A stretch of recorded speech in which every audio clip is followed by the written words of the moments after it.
এই অঙ্কটি করার সবচেয়ে বেস্ট ট্রিক তোমায় আমি বলছি।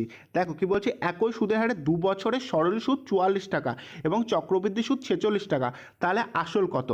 আচ্ছা, যদি আসল কিছু একটা হয়, সাপোজ প্রিন্সিপাল কিছু একটা আছে, ঠিক আছে। এবার দেখো প্রিন্সিপাল, এবার দেখো প্রথম বছর আর দ্বিতীয় বছর, টোটাল দুটো বছরের কথা এখানে বলা আছে, ঠিক আছে।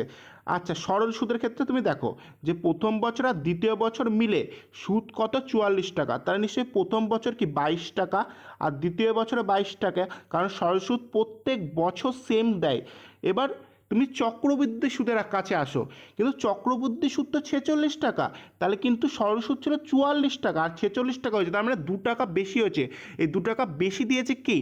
চক্রবৃদ্ধি সুদ কীভাবে সৃষ্টি হয়? সুদের পরে সুদ চাপিয়ে সৃষ্টি হয়, ঠিক আছে। তাহলে নিশ্চয়ই 22 টাকা থেকে এই 2 টাকাটা বেরিয়ে এসেছে, যেটা অতিরিক্ত তুমি পাচ্ছ 2 বছরের ক্ষেত্রে, ঠিক আছে। তাহলে এবার তুমি দেখো 2কে 22, মানে 2-এর থেকে 22 হতে গেলে কত গুণ হয় বলো তো? 11 গুণ। মানে 2কে তুমি 11 দিয়ে গুণ করলে 22 হয়। তাহলে এই যে প্রিন্সিপাল যেটা আছে সেটা নিশ্চয়ই 22-এর 11 গুণই হবে। তাহলে 22কে তুমি 11 দিয়ে গুণ করলে কত হবে বলো তো? তাহলে 242 হবে রাইট অ্যান্সার। তাহলে অপশন বি হবে রাইট অ্যান্সার। যদি বুঝতে পারো চ্যানেলটা অবশ্যই সাবস্ক্রাইব করে দাও।